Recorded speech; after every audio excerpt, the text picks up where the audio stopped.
Okay, go ahead, William. Namo Fundamental Teacher Shakyamuni Buddha. Namo Fundamental Teacher Shakyamuni Buddha. Namo Fundamental Teacher Shakyamuni Buddha. The unsurpassed, deep, profound, subtle, wonderful Dharma in 100,000 million eons is difficult to encounter. Now that I have come to receive and hold it within my sight and hearing, I vow to fathom the thus come one's true and actual meaning. All right, that's good. So we will jump into the sutra. Oh, this is the Mahaparami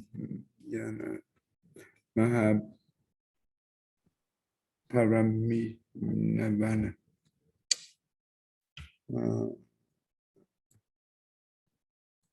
Wait a minute.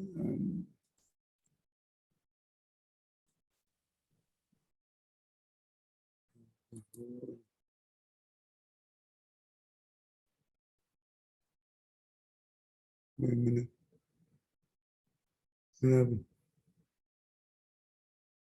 Okay, yeah, there's the one.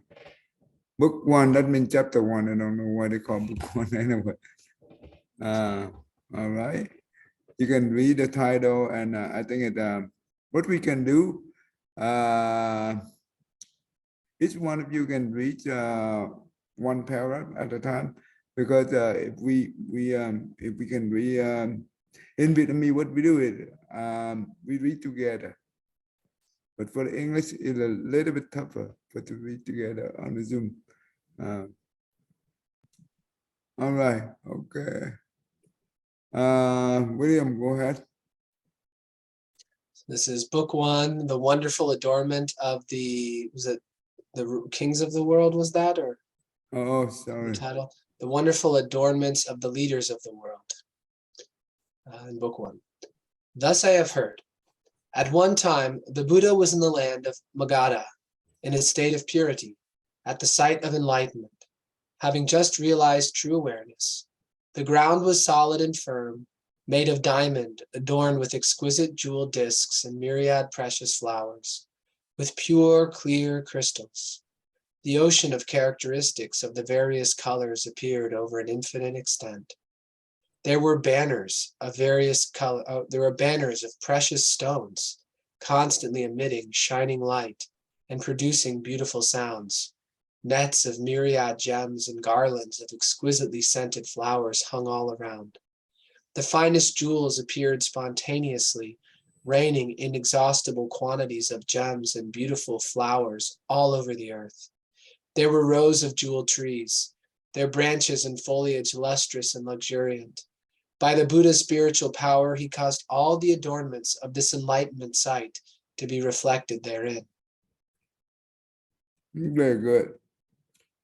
I think this paragraph is short. You can go do one more. I guess, go ahead. The tree of enlightenment was tall and outstanding. Its trunk was diamond, its main boughs were lapis lazuli. Its branches and twigs were of various precious elements. The leaves spreading in all directions provided shade like clouds. The precious blossoms were of various colors, and branching twigs spread out their shadows. Also the fruits were jewels containing a blazing radiance.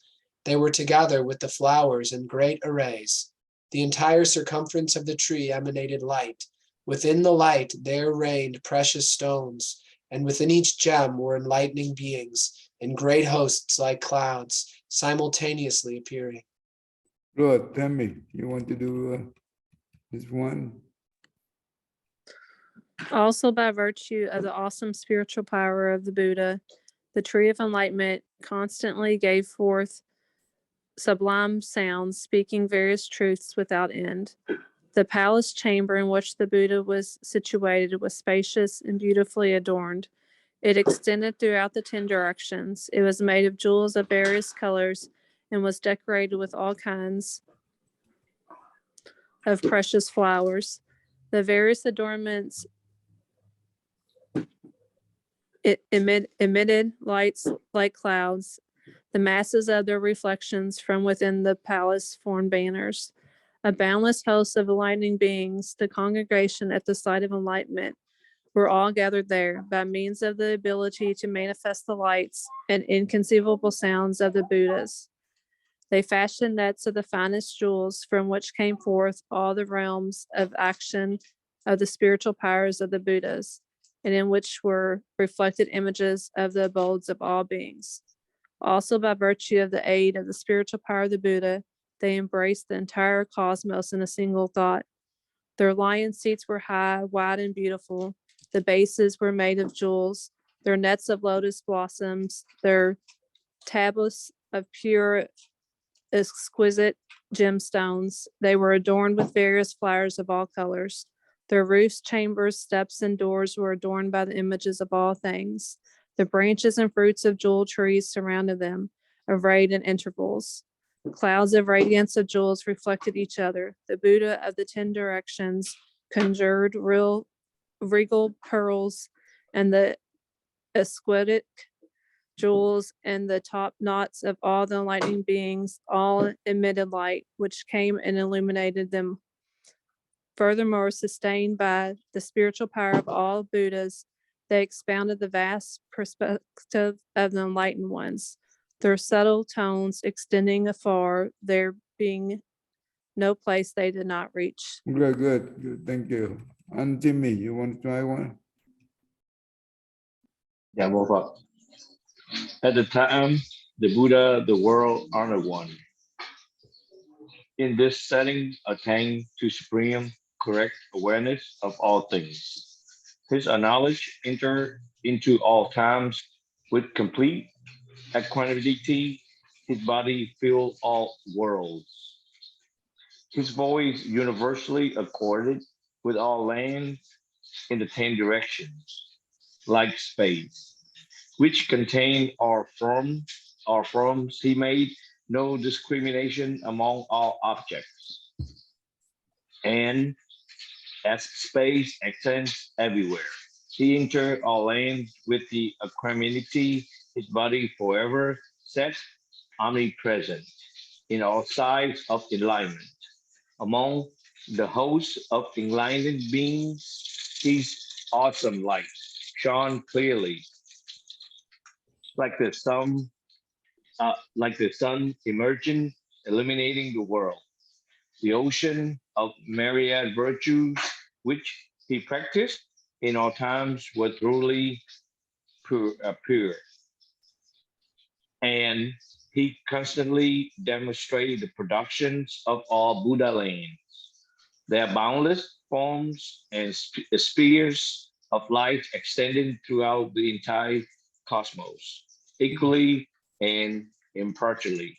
Good. He ex- Okay, you want to read more? Okay, that's good. He expound our truths like spreading great clouds. Each of his hair tips was able to contain all words without interference, in each manifesting immeasurable spiritual powers, teaching and civilizing all sentient beings. His body extends throughout 10 directions, yet without coming or going. His knowledge entered into all forms and realized the emptiness of things. All the miraculous displays of the Buddhas of past, present, and future were all seen in his light, and all the adornments of inconceivable eons were revealed. Good. Thank you. All right, William, go ahead. There were great enlightening beings, numerous as the atoms in 10 Buddha worlds surrounding him. Their names were universally good. Samantabhadra, light of the supreme lamp of universal virtue, lion banner of universal light, subtle light of flames of universal jewels, banner of oceans of qualities of universal sounds, realm of enlightenment of radiance of universal knowledge, banner of flowers of a topknot of universal jewels, pleasing voice of universal awareness, light of inexhaustible virtue of universal purity, mark of universal light, great brilliance of the light of the moon reflected in the ocean, undefiled treasury of light of oceans of cloud-like sounds, born of wisdom and adorned with virtue, great light of sovereign virtue, brave lotus topknot, sun banner of clouds of universal knowledge, greatly persevering with indestructible courage, light banner of fragrant flames, deep beautiful sound of great enlightened virtue, born of wisdom with the light of great virtue. These and others were the leaders. There were as many as there are atoms in 10 Buddha worlds. Good. These enlightening beings had all in the past accumulated roots of goodness, along with Vairochana Buddha, and were all born from the ocean of roots of goodness of the Buddha. They had already fulfilled the various means of transcendence, and their wisdom eye was thoroughly clear. They observed all times with impartiality. They were thoroughly purified in all states of concentration. Their eloquence was oceanic, extensive, and inexhaustible. They possessed the qualities of Buddhahood, were dignified and honorable. They knew the faculties of sentient beings, and taught them according to potential and necessity. They entered into the matrix of the cosmos. Their knowledge was non-discriminatory. They experienced the liberation of the Buddhas, exceedingly deep and immensely vast. They were able to enter into one stage, according to technical expediency, yet maintain the virtues of all stages, supported by the ocean of all vows, always accompanied by wisdom. Throughout the future, they had thoroughly comprehended.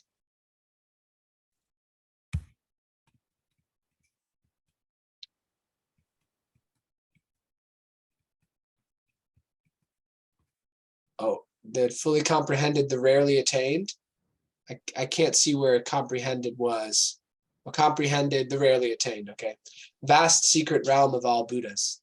They were familiar with the equal teachings of all Buddhas. They were already treading the Buddha's ground of universal light. They entered the doors of boundless oceans of concentrations. They manifested bodies in all places and participated in worldly activities. Their memory power was enormous, and they assembled the ocean of all the teachings with intelligence, eloquence, and skill. They turned the wheel which never turns back. The vast ocean of virtuous qualities of all Buddhas entered entirely into their bodies. They went willingly to all the lands in which there were Buddhas. They had already made offerings to all Buddhas over boundless eons, joyfully and tirelessly. In all places when the Buddhas attained enlightenment, they were always there, approaching them and associating with them, never giving up. Always by means of the vows of universal goodness and wisdom, they caused the wisdom body of all sentient beings to be fulfilled. They had perfected innumerable such virtues. Okay. We stop right here. But I think it's after we read, I think we need to summarize it. So I think it's easier for us to understand and remember. Well, before you summarize, I just want to mention here the Vairochana Buddha. You know who is that Buddha? Yes, I have some idea. Vairochana Buddha is the primordial Buddha, like the kind of the Buddha that has always been present, like has never not been present. Maybe one could even say like the first Buddha, but it's sort of like also the nature of all Buddhas. No, actually this one right here, each Buddha, they have 3 bodies, you remember? Mm-hmm. This Buddha here is the Dhamma body of the Sakyamuni Buddha. Oh. Okay. So Sakyamuni Buddha is the transformation body of this Buddha. Oh, okay. If, let me show you here. Let me make sure you, I give you the correct name. Okay. I can show you here in one of the sutra. When we do the meal offering, we also have that name. I think I have both English and Vietnamese. Okay, oh, meal offering, yes, in the meal offering, right, you will see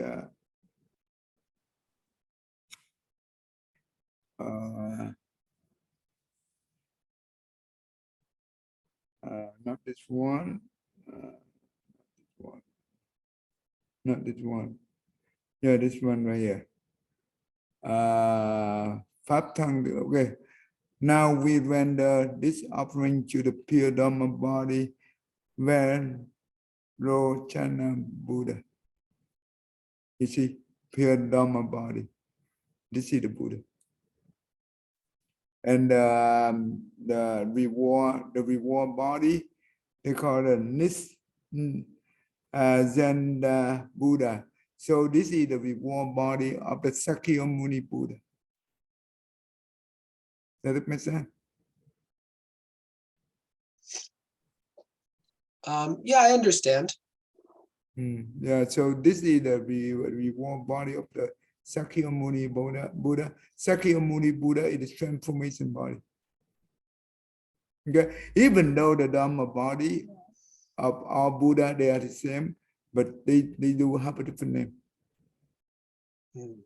So we be able to identify who Buddha is. Okay. Okay, let's go back to here.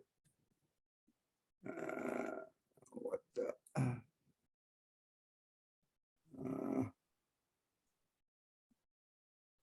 This is crazy.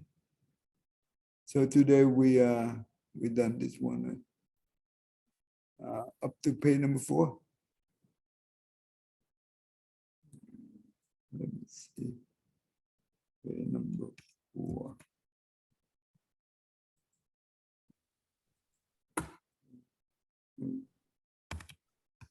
Page 4. I will.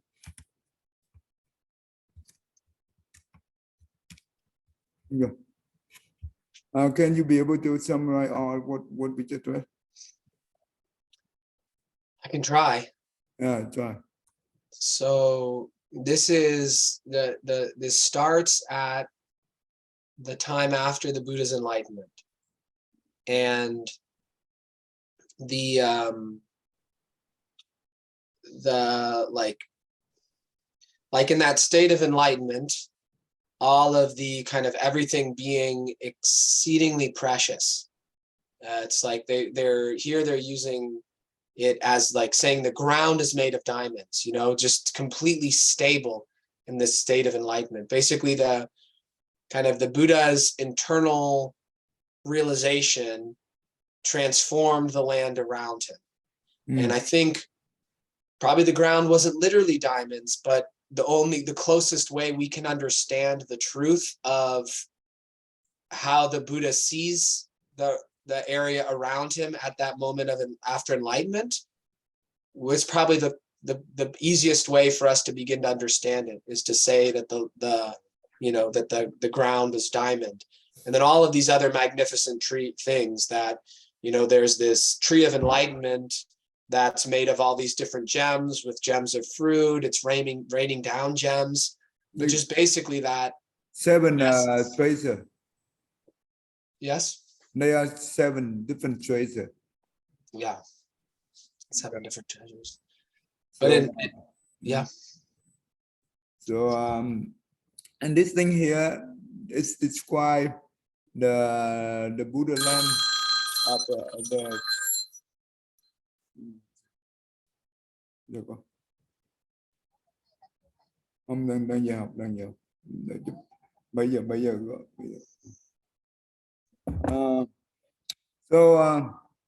this describe the Buddha land of the Chana Buddha. So it's very pure, just like the Amitabha Buddha land. I think it's even more than that.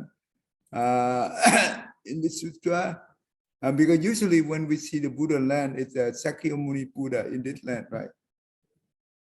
But in the Advanced Cloud Sutra, this is the land of the Dhamma body of the Sakyamuni Buddha, Buddha land.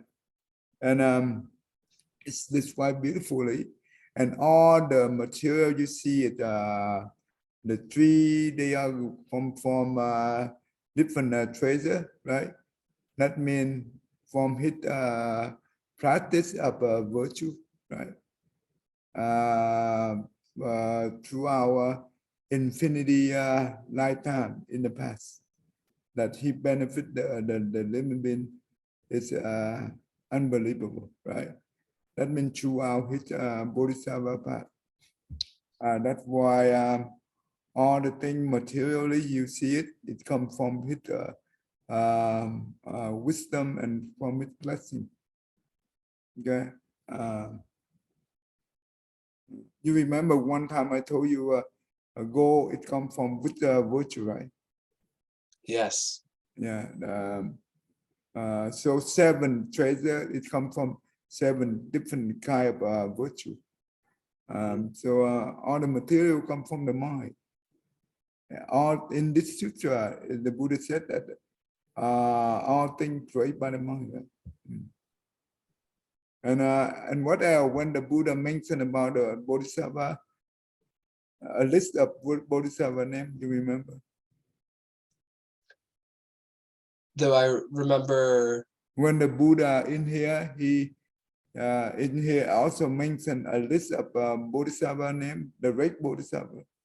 Oh, Samantabhadra. Yeah, and so on, right? Yeah, a lot of complicated names. Yeah, that's right. But what in that what do they teach us? Oh, that like the names. What do Yeah, the names teach me? not the name itself, but what they mention about the Bodhisattva. Oh, that they've all gathered to be present with the Buddha after he achieved Buddhahood, because of their vows that they do this. They've done this like for so long, and they continue to do it. Yeah, they with the Buddha when he was practice the Bodhisattva path, right? They always accumulate a lot of good root, right? Along the way, and they also own the great virtue and also great wisdom, just like the Buddha. So in man's wisdom and in man's blessings, just like the Buddha quality. Right? Yeah. So so we just quickly go through here. That means you know how long they've been with the Buddha. Human cannot count. The mathematician cannot count how many lives they've been through. Okay. Anyway, we can stop right here. Next week we can resume. Yeah. Now we go back to our study. Tammy, I hope that a quick summary that hopefully that helped you. Yeah. Yes, it's helpful. Thank you.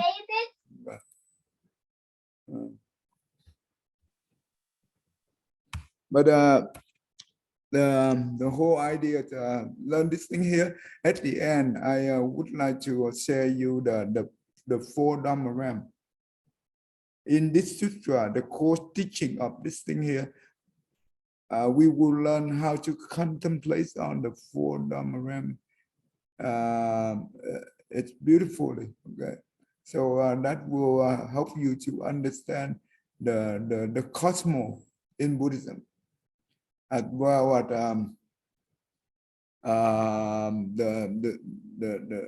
the Dhamma body and the true mind, right? And also how the true mind work with the duality, the world of duality. This is important. Okay. But I had to translate that portion later on. But it will take some time to do that. But in the meantime, you can read the dormant flower to get whatever you can see in there. Help you to have the some kind of overview, right? Of what the teaching about. Okay. All right. Tammy, you go ahead and do this one for me. Read the green color and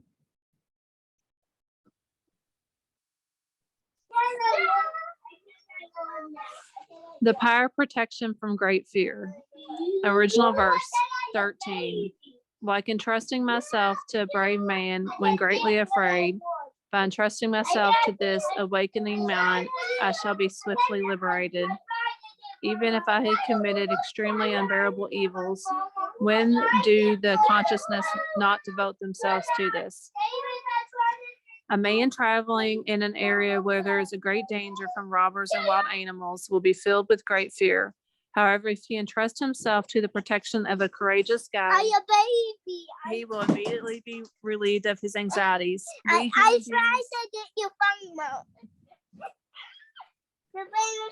beings, because we have committed very harmful and evil actions in the past,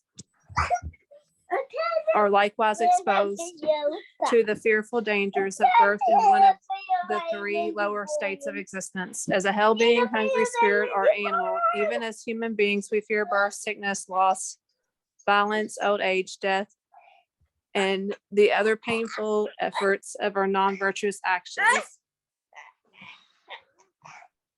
What has the power to relieve us of this fear? Only the precious bodhicitta. Therefore, we do those. Therefore, why do those who are diligent and wise not devote themselves to the development of this precious mind? What do you think? Mhm.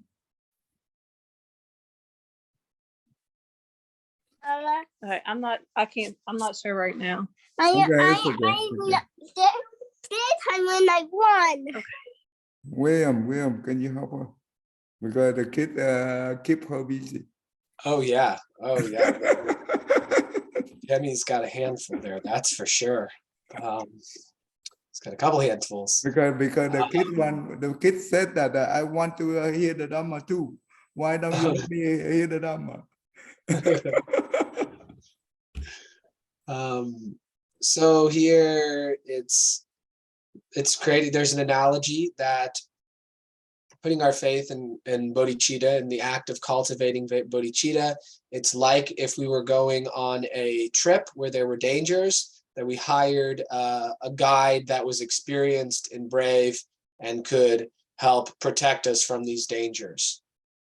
So that here in samsara, there are so many potential dangers that knowing of these pitfalls, knowing of these problems, why would we not want to protect ourselves through the cultivation of bodhicitta? Can you give me an example? What kind of adventure in this samsara? What kind of adventure? No, danger. Oh, danger in samsara. Greed.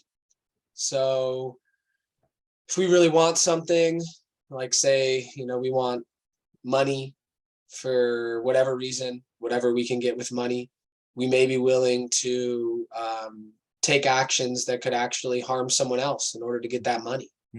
So greed would be a prime danger. Whereas if we were really rooted in bodhicitta, we may still acquire money, but we would never violate someone else's well-being in order to get it. We would acquire money in order to serve other people's well-being.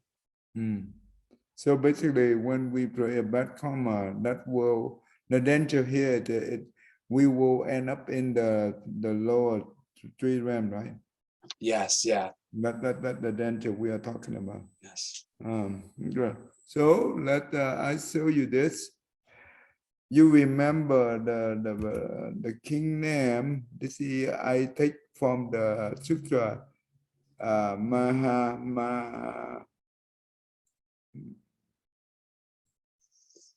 This sutra here, no, not this one. This sutra right here. Mahayana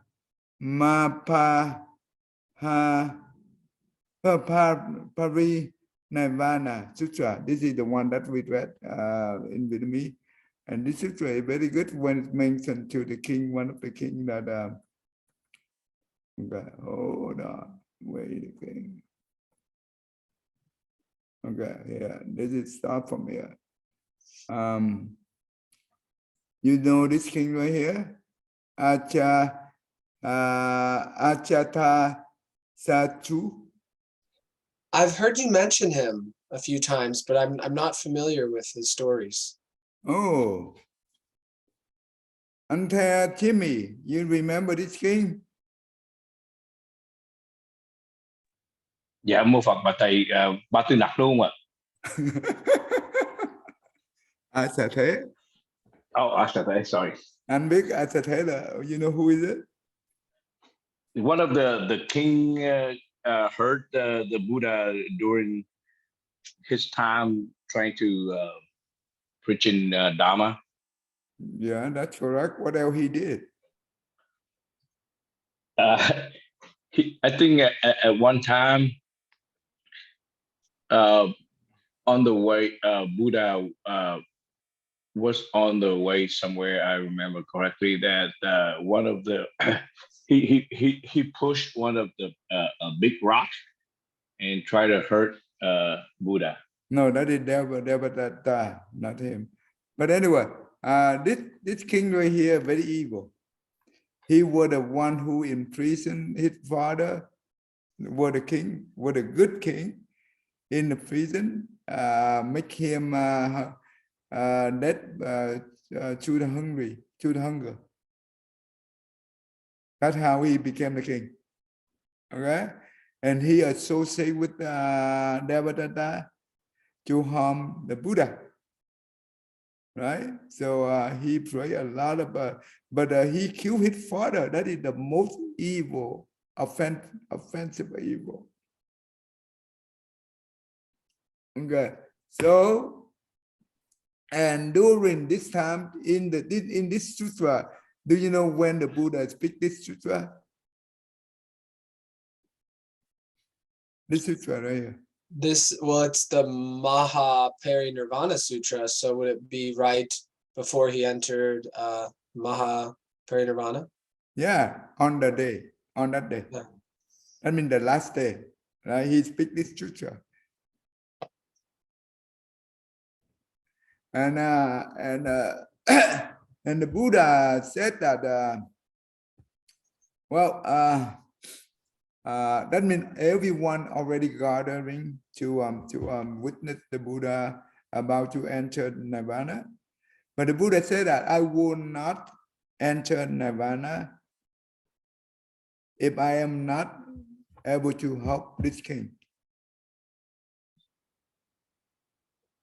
So he will make sure he help this king before he enter Nirvana. Why was that? Because this king, it represents us, the most ignorant one. When we're talking about the light of the Buddha, the Buddha always emit the light, right? The light of the Buddha always come to who? Come to the one that most ignorant like us. That's what it represents, the loving kindness and compassion, right? So in this case, this king represents for that. Because during this time right here, on that day, the king would suffer. He was sick, right? He was on his sick bed, and he was suffering by his sickness terribly. And he afraid that he will fall in hell due to his bad, evil action, especially killing his father. That's why the Buddha be able to see that. And Buddha will wait for this king and make sure that this king will be rescued. Okay. Now I go ahead, let you read from this part. Start from at that time. At that time, there was in the great castle of Rajagriha a king called Ajatasatru, son of Bhimsara and his royal consort Vaidehi, one who was very evil-natured, who took pleasure in taking life, and who was fully accomplished in the 4 evil actions of the mouth, lying, flattering, speaking maliciously, and speaking with a double tongue. Greed, ill will, and ignorance ruled his mind. He only saw the present and not the days to come. All evil persons were of his group. He abandoned himself to the 5 desires: wealth, lust, food and drink, fame and sleeping, and the pleasures of life. As a result of this, he harmed his own innocent father. After having harmed his father, repentance and remorse brought down a fever upon his head. No adornment or necklaces or music could help him. With his mind in a fever of repentance, there came about boils all over his body. These sent forth stinking evil smells, and none could come near him. Then he said to himself, "Now I am receiving these karmic results in this present life. It will not be long before the punishments of hell press down upon me." Then his mother, Queen Vaidehi, applied various medicines. But the boils only increased in number, and there was no sign of a cure. The king said to his mother, "Such boils come from the mind and not from the 4 elements. People may claim to be able to cure me, but such cannot be." What do you think? The thing that actually caught my attention, like the first thing is, so he was son of Bibamsara and his royal consort. Okay, cool. I understand that now. Then. All right. Yeah. So he became repentant after killing his father, which then that means that he has some good roots, because he didn't seem to be repentant about taking anyone else's life, because it said he took pleasure in taking life. So that was probably why he was able to receive this teaching from the Buddha, that he at least had some sort of good roots, and that he was receiving the consequences of his actions coming out as manifesting physically. Okay, so that means nothing can kill him, right? So Yeah. it come from his mind, right? Okay, now you can read this one. At that time, there was a minister called Candrayasis. He went to the king and stood to one side and said, "O great king, why are you so crestfallen, and why are you so sorrowful? Do you have any pain in your body, or is it in your mind?" The king said to his minister, "How could I not have pain in my body and mind? My father did nothing wrong, and I committed deadly sins against him. I once asked a wise man about this. There are 5 persons in the world who have to be born in hell. These are those who have committed the 5 deadly sins.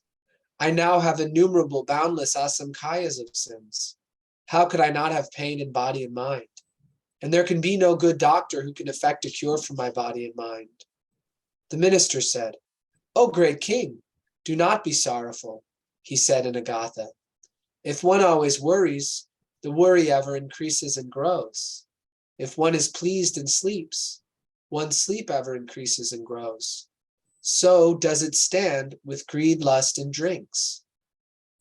You, king, say that there are 5 persons who cannot escape from hell. Who is it who went there, saw this, and came and told you?" The king, "So, hell is what is called thus by the intellectual mind. You, king, say that there is no doctor who can cure your body and mind. There is a great doctor called Purana. He knows everything and abides in unmolested, unassailed, inviolable jhana meditation. He has practiced pure actions and always speaks to innumerable beings about unsurpassed nirvana. To all disciples he says, there can be no black actions and no black results from black actions. There can be no white actions and no white results from white actions. There are no black and white actions and no black and white results. There are no high actions and no low actions. This master is now in Rajagriha, O great king. Please condescend to go and see him and let this master cure you." Then the king answered and said, "If he can definitely cure me, I shall take refuge in him." Stop right there. Tell me what's going on here.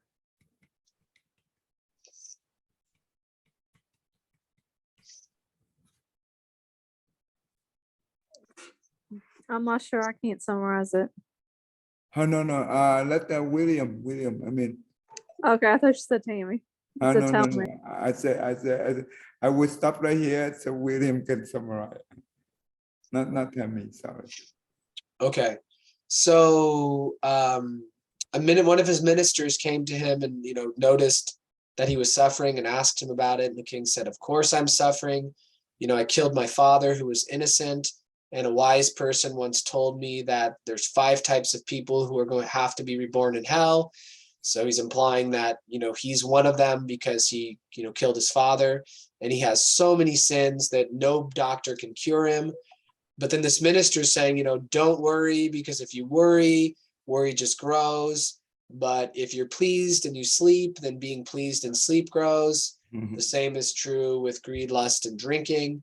And he also goes on to say that, someone told him this about that he has to go to hell, but does he really know that for sure?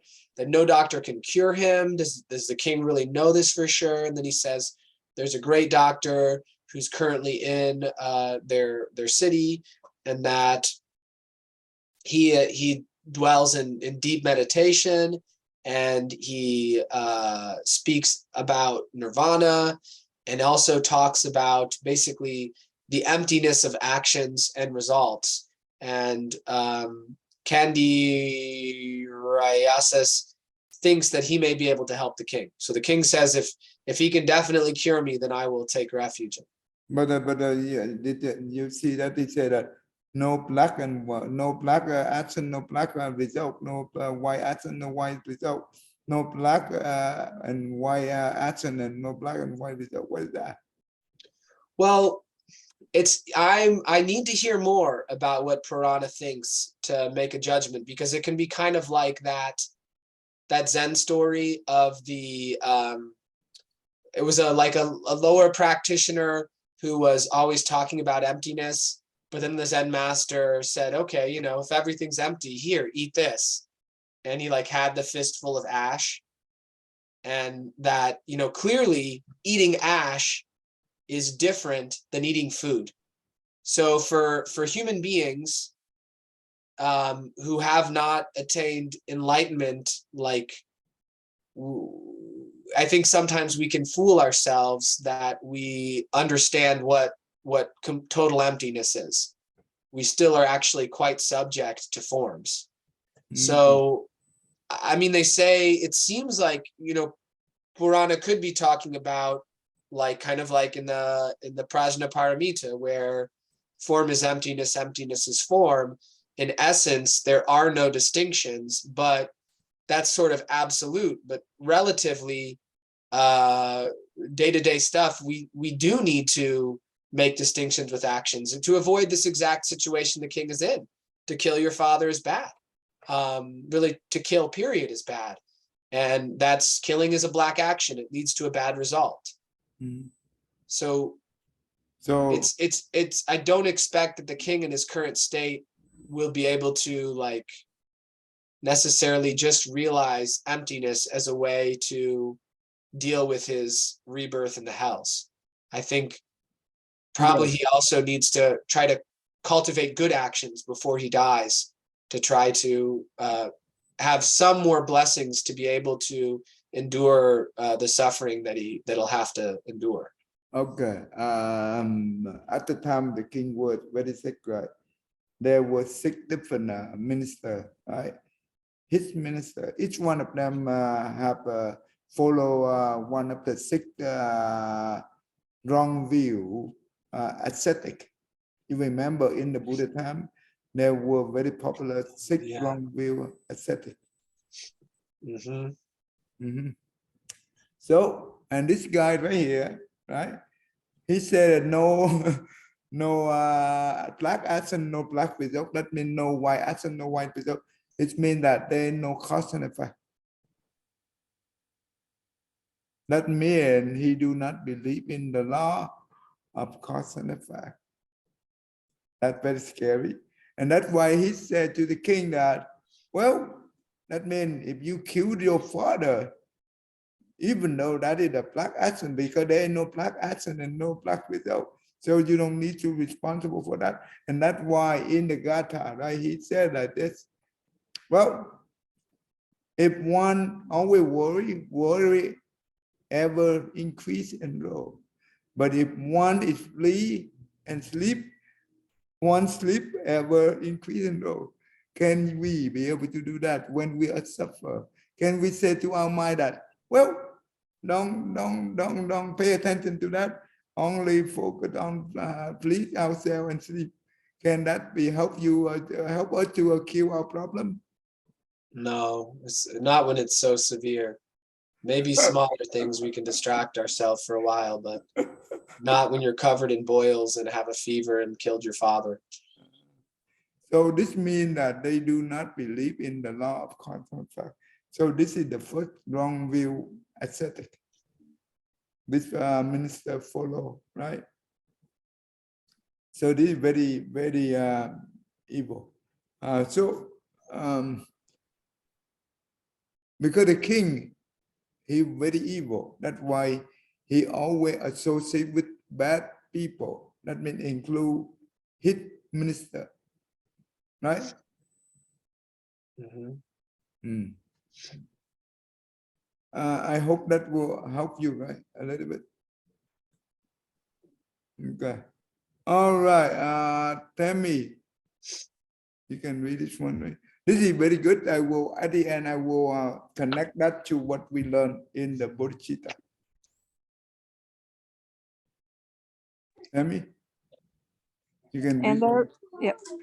And there was a minister called Virtue Store, who also went to the king and said, "O great king, why is it that you look so emaciated, with your lips and mouth so dried up, and your voice so low that you look like a coward facing a great enemy, and you look so changed? What are you worried about? Is it that your body gives you pain, or your mind?" The king answered and said, "How could it be that I should not now have pain in body and mind? I am arrogant and blind and have no eye of wisdom. I have associated with all bad friends and befriended them. Caught by the words of the evil-minded Deva Datta, I willfully committed deadly actions against the rightful king. I once heard a wise man say in a Gatha, any ill will in action towards one presents the Buddha for his disciples. By one a life in Avaka hell. On account of this, I fear and have great worries. No good doctor can ever cure me." The minister said, "O great king, have no fear for a while. Of law there are two kinds. One is that of the world fleeing, and the other is that is the king's law. And the king's law, if one harms one's father, this is a deadly sin. But truth to be told, it does not constitute a sin. It is like the case of the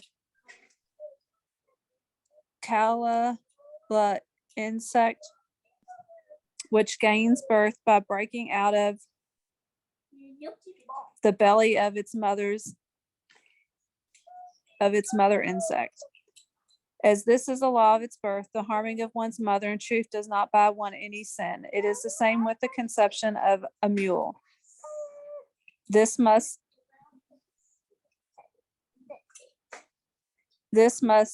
it obtain with state law, which is concerned with governing. Though one may kill one's parents, there can be no sin. With the law of the world fleeing, the killing even a mosquito or an ant buys one sin. O great king, please broaden your mind and have no worry. Why? Because if one always worries, the worry ever increases and grows. If one is pleased and sleeps, one sleeps ever increases and grows. So do things go with greed, lust, and drinks. You, king, say that there is no good doctor who can cure your body and mind. Now there is a great master called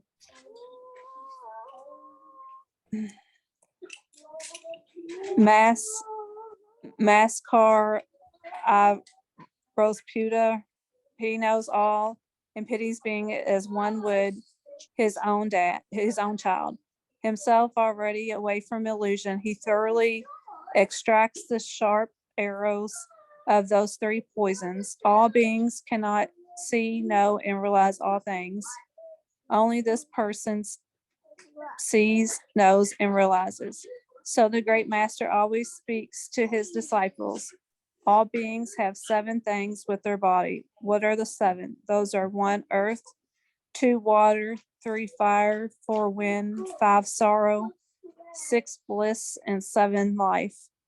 These 7 are no phantoms, not things that have been made, and they cannot be destroyed.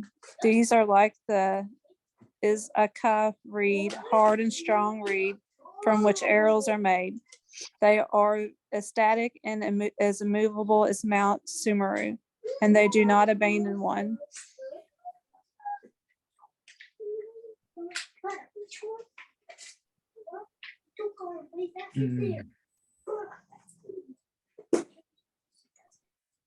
And they do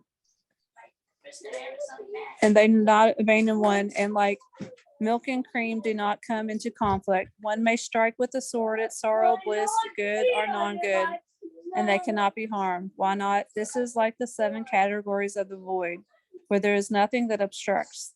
Thus, life too can never be destroyed. Why not? For there are no people that cause harm and none that dies. Nothing is done, and there is nothing that suffers being done. Nothing is said, and nothing is heard. There is nothing thought and about, and none that teaches.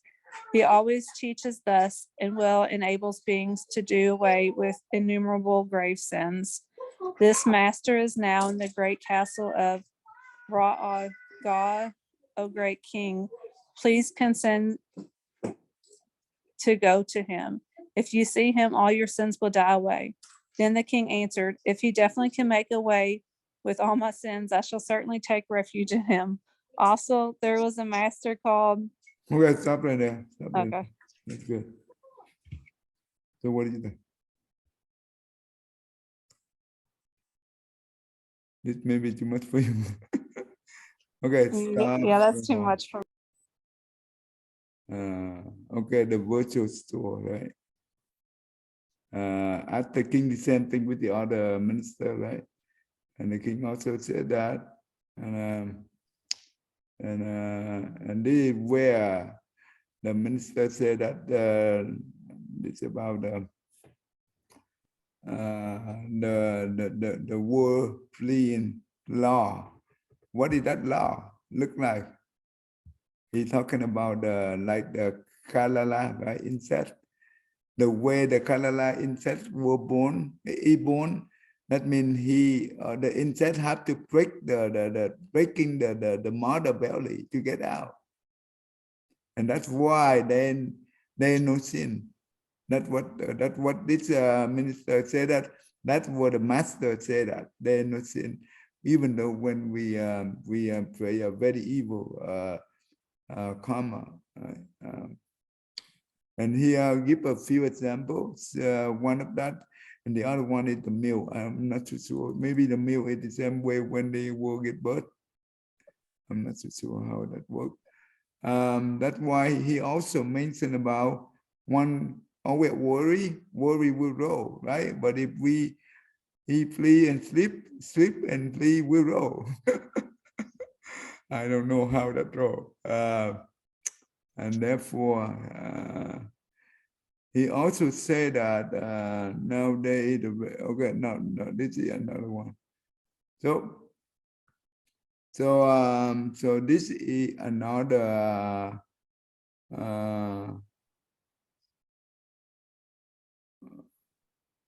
okay. Did we stop right there? Right? Okay, this is the one. This is the master that he said that okay. They said, okay, all being created by the 7 elements.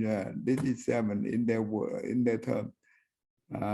They believe earth, water, fire, wind, sorrow, bliss, and life. And do you know in Buddhism we also have 7 properties? William.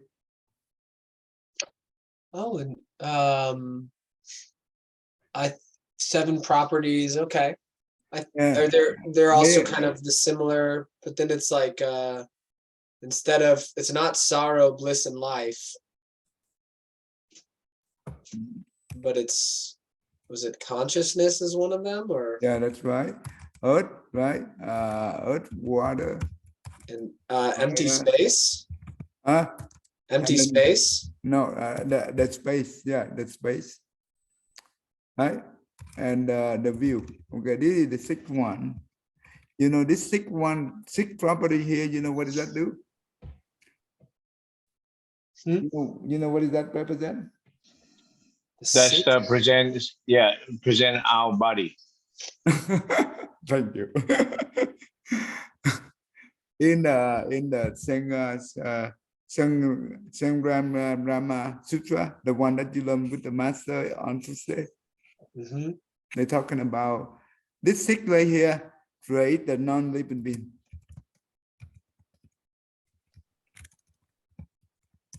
A non-living being.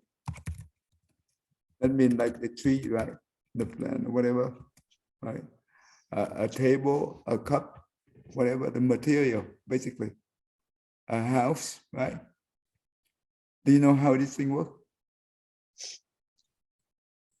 Well, I would question view for Ah, a non-living thing, how view would come into play for like a rock. that's a very interesting one. Tell me, I told you one time, right? Tell me.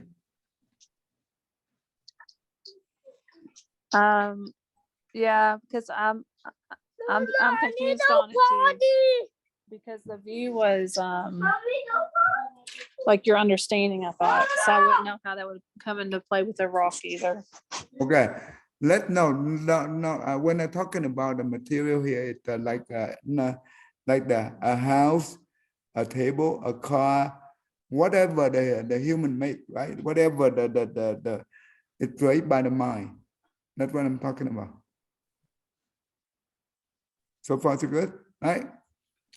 So the first 4 elements that will, for example, right? The tree, right? They need to have earth, need to have water, they need to have wind, they need to have sunlight. That means represent for the fire, right? So far, so good, right? And you know what? It's the tree, right? When we plant the tree, right? What happens if we have no space? Do you think the plant can grow? No. No, of course not, right? So the space, definitely we need to have room for us to breathe, right? To inhale and exhale. The same thing, the same idea. What about the view? That means this is the human knowledge, right? For example, the plant, right? When you plant a seed, you have to use your knowledge to how to take care of the plant, right? You need to water it. You need to give a little bit more fertilized soil or a little bit less or whatever. And you can also do the engineering and genetic engineering, something like that. So this come from where? Come from the view, come from the knowledge. That means the one who take care of those things, the one who do that. That's why the Buddha said that all phenomenon created by the mind. Does that make sense, William?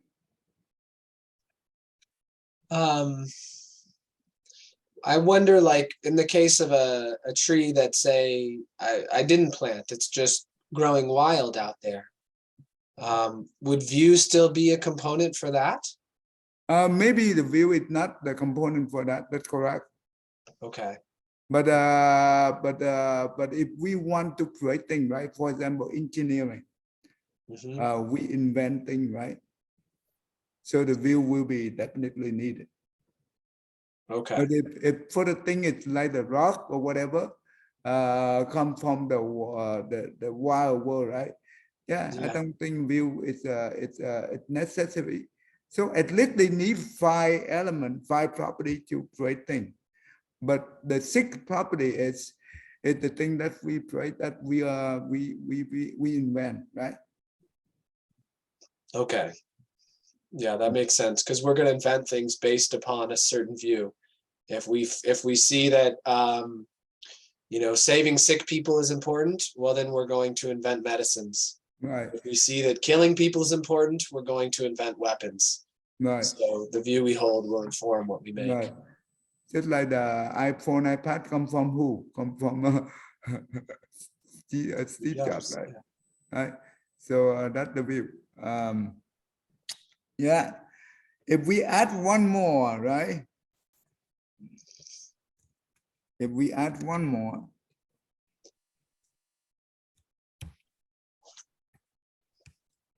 okay. If we add one more, this will become the lead. Excuse me, Thầy. Yeah, move on. So, Yeah. so right now that the view, like William mentioned, it doesn't apply into the wild environment. That's correct. Correct? That's correct. That's correct. Got it. I just wanna, yeah. That's Thanks. correct. Yeah, move Okay. on. Thank you.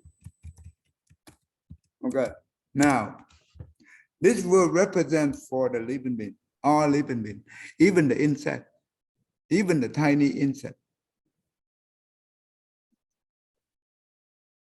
You know what is the consciousness in this one, William? The consciousness is that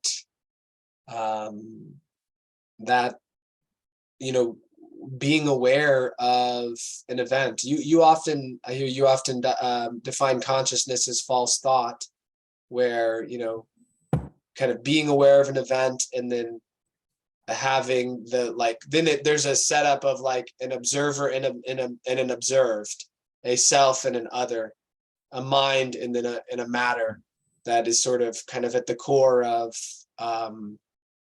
the illusion of consciousness. Like in consciousness, there is an apparent separation that seems to flow from the arising of consciousness. You remember I shared with you the Bardo state, right?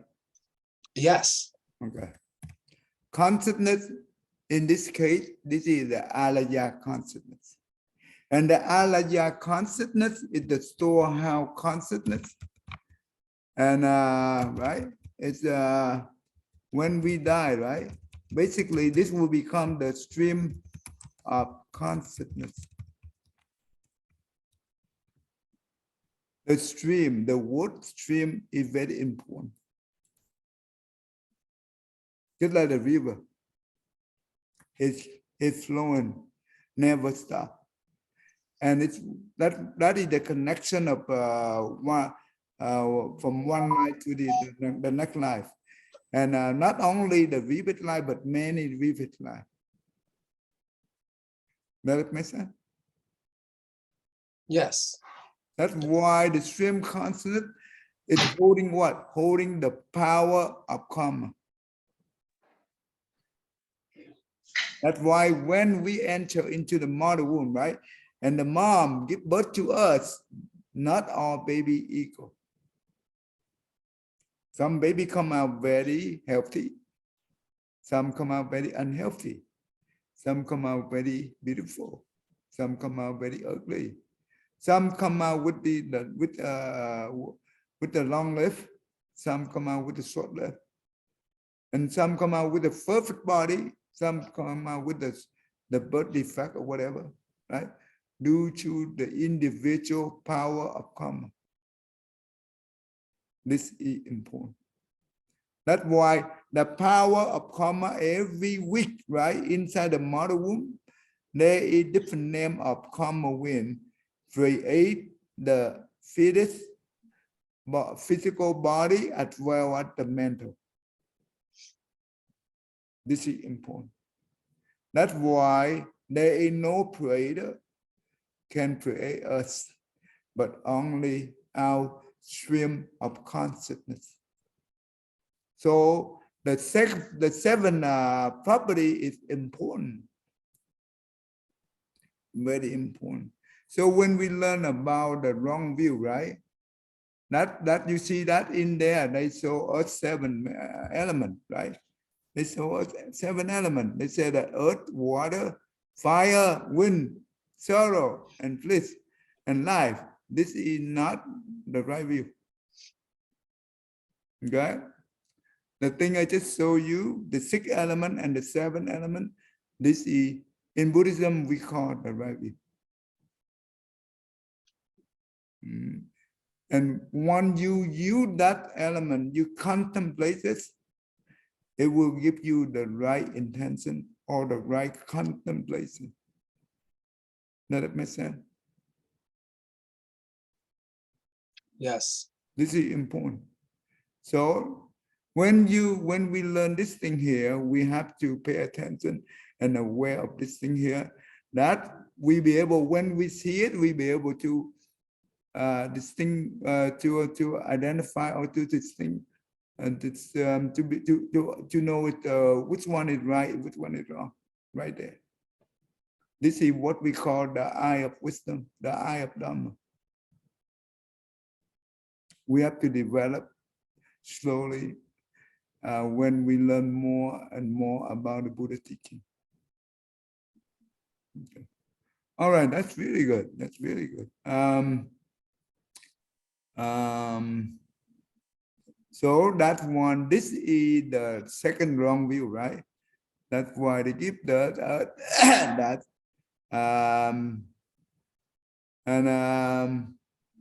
So and also they said that one may strike a sword at sorrow of bliss, good and non-good, and they cannot harm. Why? Because this is just like the 7 category of void. You know what is void in this case? No.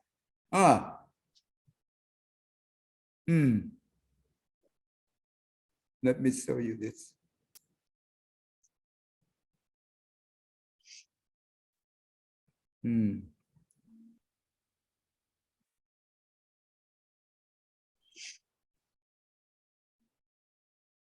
This is the void that they are talking about.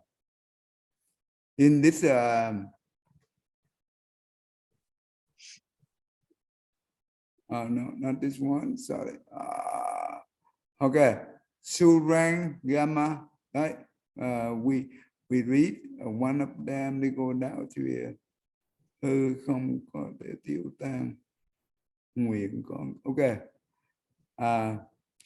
The nature of Sunyata. You know what is that nature of Sunyata? Like the empty space. Yeah, I thought something with emptiness. Yeah. Yeah, like the empty space. And that's why void is similar to that. Okay. Another term of empty space, they call void in that case.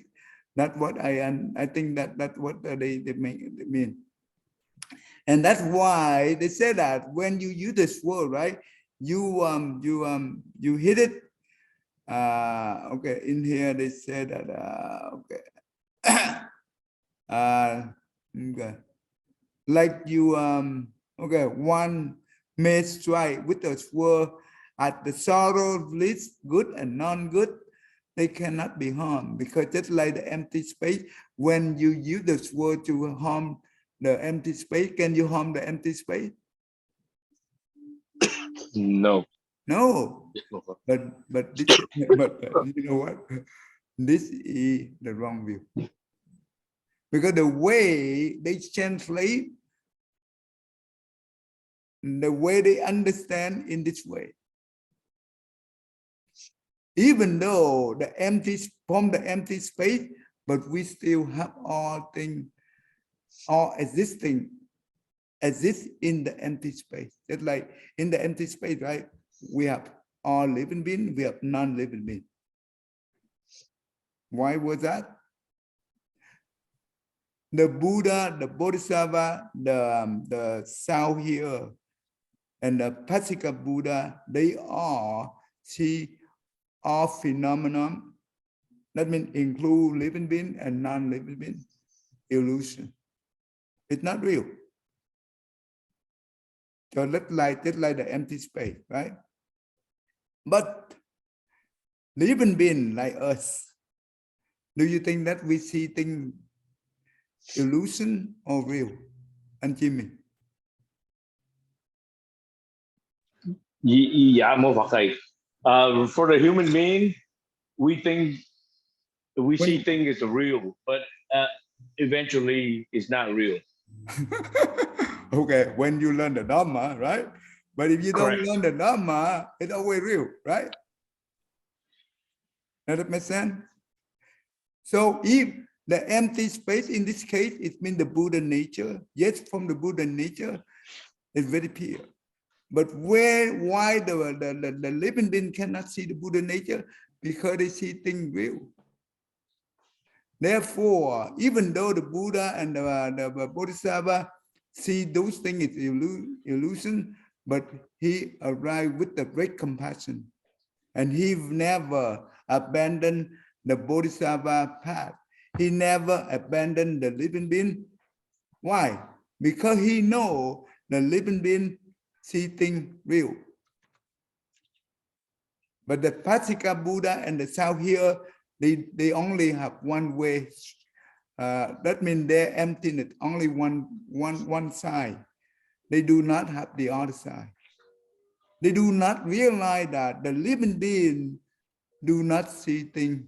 The living being still see things real. William, you understand so far, I hope?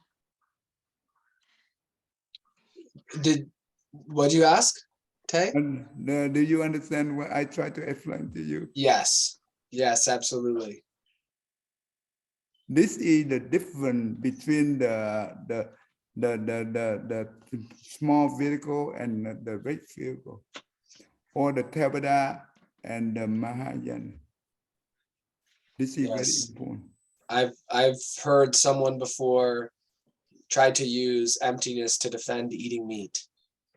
So it's kind of a similar idea to use emptiness to defend a desire, where I can pursue this desire because everything's empty. So, but it's like, well, if everything was truly empty, you wouldn't cultivate this desire. You wouldn't be attached. How about it? If they say that to you, and if next time if they say that to you, you know what? What happened if I hit you? I don't know if I'm going to say that to them. Might take that the wrong way. Do you still see it emptiness? If you say it emptiness, right? That means I hit you or not, you still emptiness. Yeah.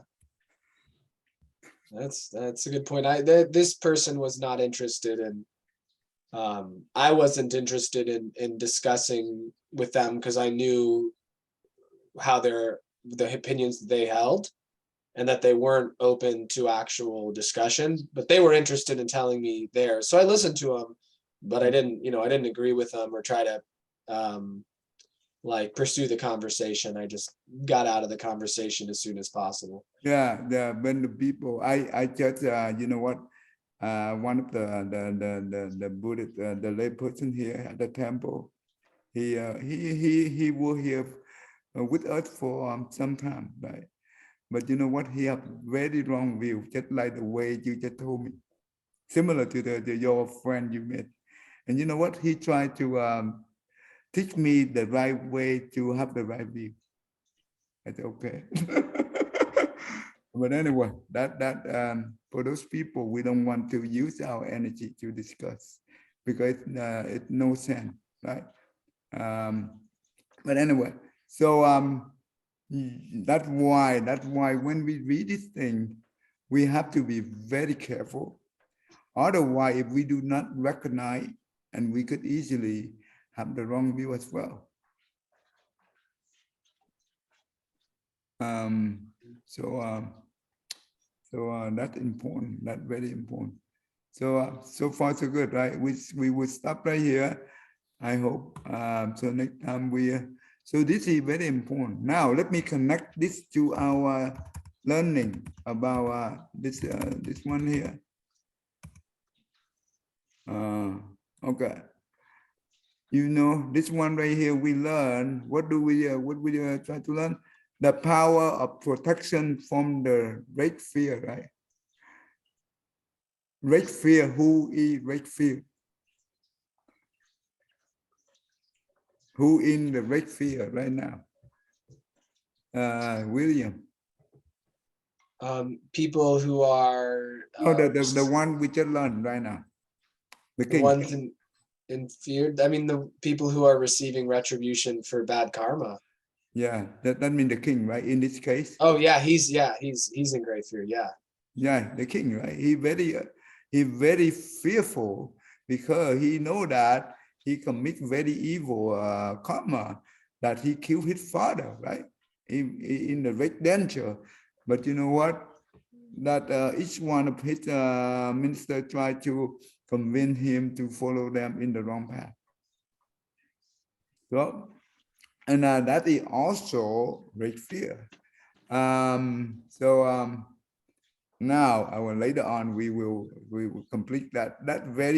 It's very good teaching in that sutra.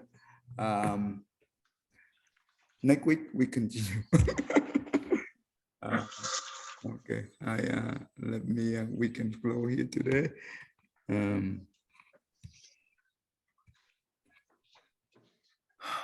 Okay, anh Jimmy, go ahead, Jimmy. Dạ mô Phật, bà thầy. Sorry thầy. May transference verse. May every living being, our minds at one and radiant with light, share the fruits of peace and heart of goodness, luminous and bright. If people hear and see how hands and hearts can find in given unity, may their minds awake to great compassion, wisdom, and to joy. May kindness find reward. May all who sorrow leave their grief and pain. May this boundless light break the darkness of their endless night. Because our hearts are one, this world of pain turns into paradise. May all become compassionate and wise. May all become compassionate and wise. Good, thank you. William, you want to read to do the mental